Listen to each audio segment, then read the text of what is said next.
Bayangkanlah dalam game yang memang nyata berat sebelah dengan hampir 80% penguasaan, ATK Mohun Bagan tidak mencerminkan ketajaman penyudah. Kubu anak buah Boyan Hodak bertali arus diserang Mariners yang cukup berfungsi jentera tengahnya ditunjangi Johnny Kauko yang jadi arkitek dalam setiap gerakan. Selepas sejam beraksi, berpunca throw in dan umpanan Akram Mahinan. Masih lagi tanpa sebarang jaringan. Satu pegangan baik dan disudahkan untuk Kuala Lumpur City di hadapan. Gol untuk Kuala Lumpur. Padu tak padu macam peluru berpandu tanpa pemandu daripada Kapten Marvel Paulo Jose menewaskan Vishal Kais yang juga gol kelimanya dalam kempen kali ini. Memang boom lah. Ingatkan tiada dah tambahan jaringan. Sekali entah macam mana minit ke-90 pemain muda berusia 20 tahun Fardin Alimola menyamakan kedudukan buat skuad bimbingan Juan Ferrando. Diberikan baik untuk Fardin Alimola. Untuk lepas sebenarnya diselamatkan oleh Azri. Tetapi Mohun Bagan mendapatkan jaringan penyamaan yang mereka cari. Kalau dah rezeki tak ke mana kan. Set piece daripada Josue membolehkan Fakrul Aiman kembali buat fans lega dengan gol kedua. Ditambah kesilapan pertahanan tuan rumah membolehkan Romel Morales melengkapkan malam gemilang skuad warga kota 3-1 di Stadium Salt Lake untuk ke final interzone playoff berdepan klub dari Uzbekistan, Sogdiana Jizak.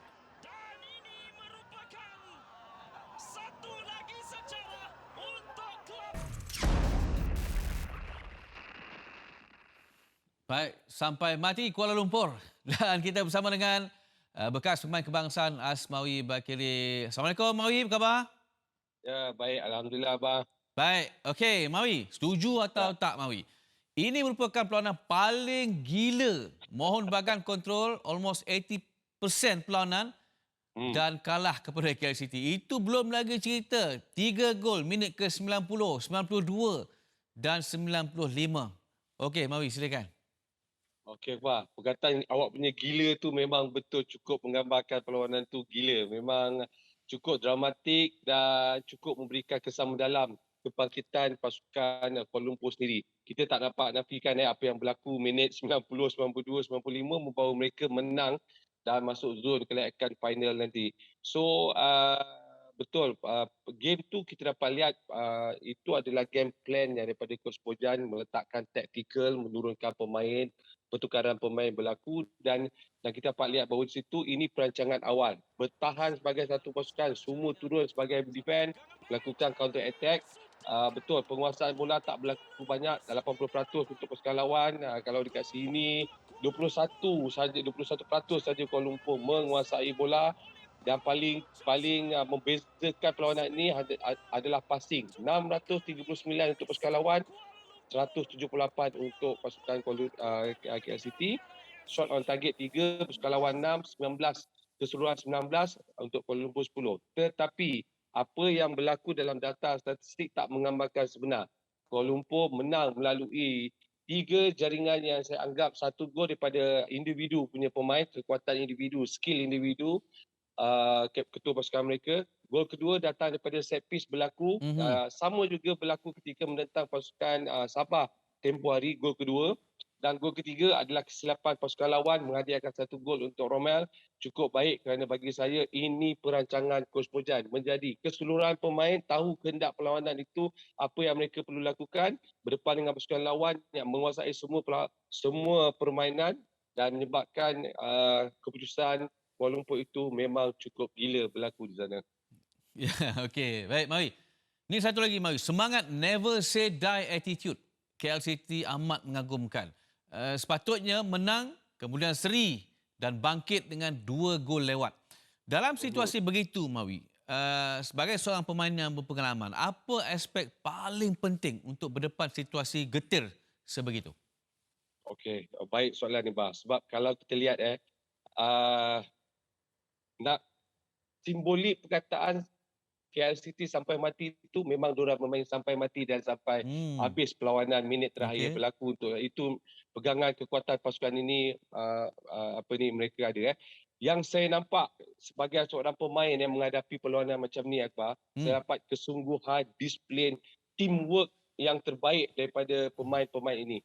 Saya dapat lihat teamwork ini berlaku bukan sahaja kesebelasan yang diturunkan, dia termasuk daripada pemain di luar pemain, iaitu pemain simpanan, of course pengurusan semua yang hadir ataupun berada ketika itu. Kerana kita lihat Akbar, apa yang sinonim, apa yang kekuatan pasukan Kuala Lumpur ni, saya lihat kepada kesungguhan tiap-tiap satu pemain. Okey. Mereka bekerja teamwork satu pasukan, tidak berpecah, mereka bekerja, mereka macam mana, mereka buat semua everything di dalam pasukan. Kejar bola, langgar, berebut bola, dapatkan bola, corak permainan, jadi defense, pergi attacking, turun ramai-ramai.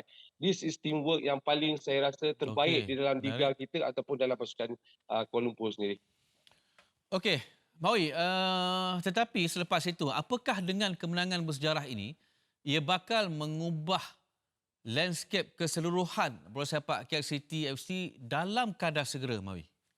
Ya, sudah tentu Akbar. Kita dapat lihat perubahan ketara dalam pasukan Kuala Lumpur apabila mereka menang dalam Piala Malaysia tahun lepas.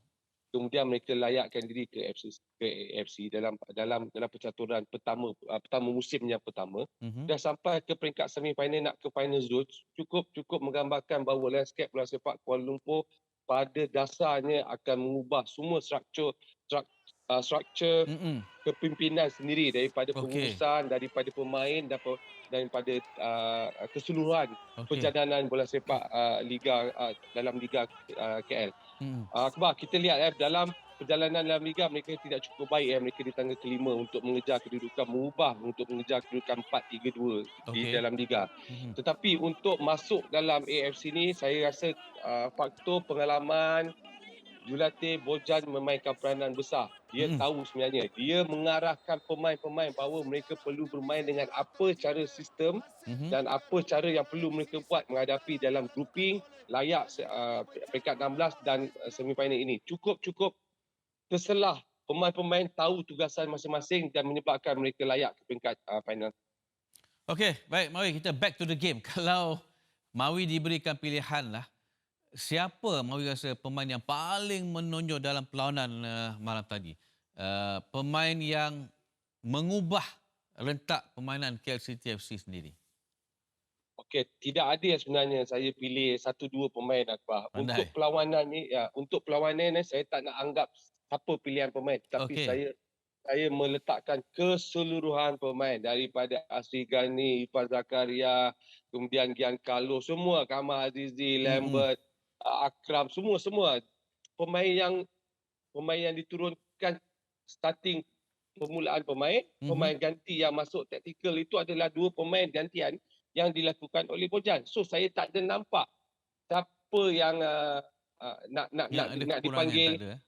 Tak ada. Tetapi tak apa, mungkin saya ambil dulu untuk orang yang menjadikan gol, itu ketua pasukan mereka, Paulo Jesus. Kerana saya dapat lihat itu adalah punca teknik turning back apabila skill individu dia yang menjaringkan gol, datang set piece, kesilapan pasukan lawan menyebabkan pasukan ini keseluruhan. Semua tiap satu pemain ini memberikan sumbangan yang besar. Dan saya yakin kalau nak pilih, saya tetap memilih keseluruhan semua pemain ini yang bermain baik. Tak apa, saya setuju juga. Okey, Mawi. KL akan mengharungi 3 perlawanan Liga Super sebelum final interzone pada 5 Oktober. Dan ketiga-tiga perlawanan ni away game. Ya. Perlu ada setup line-up yang berbeza untuk elak kecederaan, Mawi, ataupun Boyan boleh turunkan pemain yang sama ketika menang dengan Mohon Bagan? Okey, Akbar, kalau nak berlaku adil ataupun untuk menyimpan sedikit perancangan nak pergi ke final zone nanti, betul. Pahang di tempat lawan, Melaka di tempat lawan, Pening di tempat lawan. So pada saya, Coach Bojan perlu membuat sistem penggiliran Okey. itu untuk mengimbangi kedudukan dalam liga dan ke perjalanan ke final. Kerana kita lihat bahawa Kuala Lumpur juga dalam liga, mereka masih lagi ada kedudukan yang boleh mengejar kedudukan Terengganu dan mengejar kedudukan Negeri Sembilan kerana mereka baru main 16 kali. So di sini Akbar, kalau dilihat tiga perlawanan ini, kesemua saya anggap dua pasukan ini cukup kuat ataupun 50-50 untuk Kuala Lumpur nak pergi buat pertukaran dan menang, iaitu Pahang dan Melaka. Tapi untuk mengambil kesempatan dengan pasukan Pening pada perlawanan terakhir itu, mereka perlu mencuri mata. Jadi di sini betul, saya setuju. Coach Bojan juga ada perancangan bahawa sistem penggiliran pemain mengikut kehendak perlawanan apa yang dia perlu dapatkan. Mata mungkin seri nak main menang ataupun nak main seri ataupun jangan kalah. Cukup terbaik ketika ini untuk pasukan Kuala Lumpur dan untuk pasukan Mujan.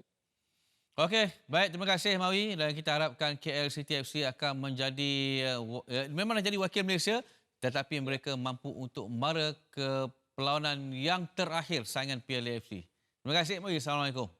Assalamualaikum.